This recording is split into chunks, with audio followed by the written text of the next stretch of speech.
well, Ivan Nifontov from Russia, Ivan Vorobev, they're the two Russians. There's no Kim Jae-bum, you know, so Travis Stevens is there, Sven Maresh maybe. The names then begin to, you know, to come up, but the really big threat isn't there. Neal van der Kamer and Loic Pietri. This is a good young man's matchup here. The former junior world champion Loic Pietri in the blue judogi faces Neal van der Kamer of the Netherlands in white. The one thing that you can be assured of is that Pietri will go for the full 5 minutes. Never stops. Abe Kanna of Japan has just won her contest down on mat number 1 in the under 63 kilo category. We were talking about what would happen if Abe got going. Well, she's off to the races now. And that's one under her belt.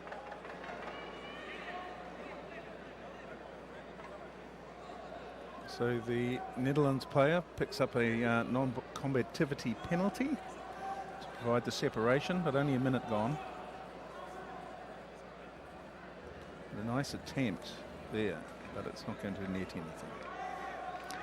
Pietri's Pietri's that kind of guy that forces the non-combativity penalty out of his opponents, but not because he's just doing something for the sake of it.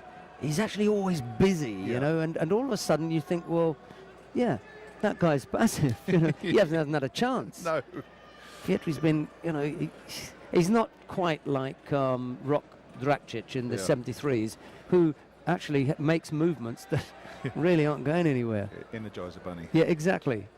But Pietri is a busy fighter. Oops, looking for a score here. For what? Well, for nothing, but I've got to look. He's a Frenchman. Yeah.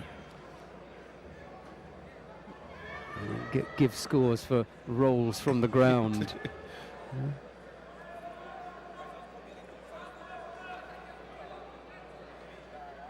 He was devastating in Paris in 2009 at the Junior World Championships. Really put a beating on everybody there.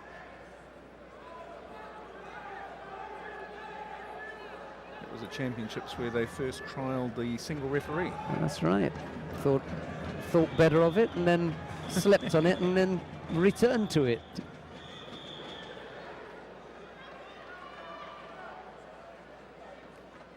I think the combination of the video replay and everything this time round makes it a bit better. And I think, I don't know what you feel, but I think that there are some referees who are even better just out there on their own, because there's like a full control.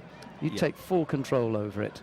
Yes, yeah. I do get the feeling though that there are some that without the support mechanism around them look at the table quite a lot. Well, don't forget that the support mechanism that was out there in the chairs, the two of them are now sitting down with the TV screen. Yeah. So you still have that eye contact, and you know, and so there is that support. It's just it's not so obvious. Yeah. All right. And I think. And look, the other thing too for me is that look how clean the mat looks without the chairs and the referees. Less clutter out there. You've got a better product. Well, we're minus 6 people on the mat. You know, at the moment, that's great. It's getting a bit full, wasn't it? With all those people out there. Chair on a corner and chair on the other corner. Yeah. And some guy stands up and flings the chair backwards, get out of the way, and hits the other referee in the chair. On the other side.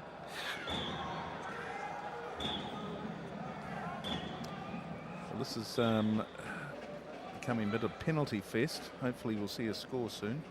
No score down on mat number 3, but they've only just got underway. That's Aftandil Chirikishvili of Georgia facing Emmanuel Lucenti of Argentina. And then down on mat number 1, that contest has just come to an end. Isabel Puche of Spain has defeated Severin Nebi, representing the IJF. I thought we'd come to the end of those with Kosovo. Yeah. So I don't know. Do you know the background to that at all? Well, it could be just. No, it's not a gi thing. It's not a gi thing because it's up in the country. Yeah. Yeah.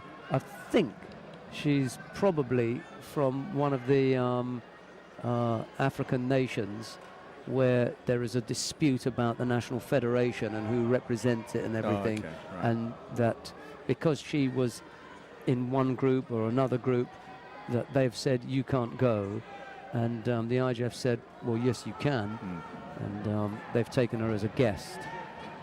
Oh, yes, there you go. There. Pietri eventually coming up with the score from a well-timed Ippon Seoinage and a good drive. See, you know, the mistake that a lot of fighters make is not getting close enough, but he gets in nice and tight, doesn't he?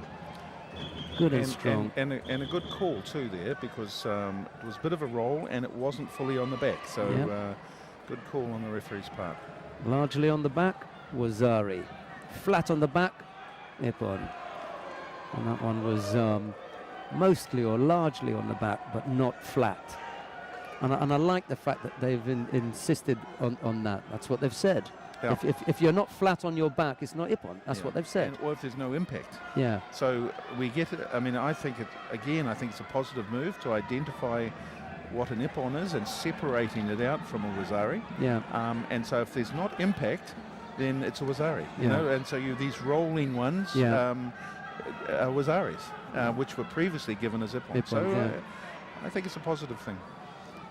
Yep, I agree with you there. Now we have an evening up at the penalties, but of course the Frenchman still ahead by that Wazari that we all agreed was correctly called. It doesn't look like he's going to lose this. He's got 16 seconds to go. He's got room. Whoa! Look, he had 16 seconds to go. He doesn't have to do anything. I guess this is what you're saying. It's not his nature to do nothing. Yeah. When you're busy, you're busy. Yeah. But see what the risk he put himself at. Certainly did. Almost got taken backwards there.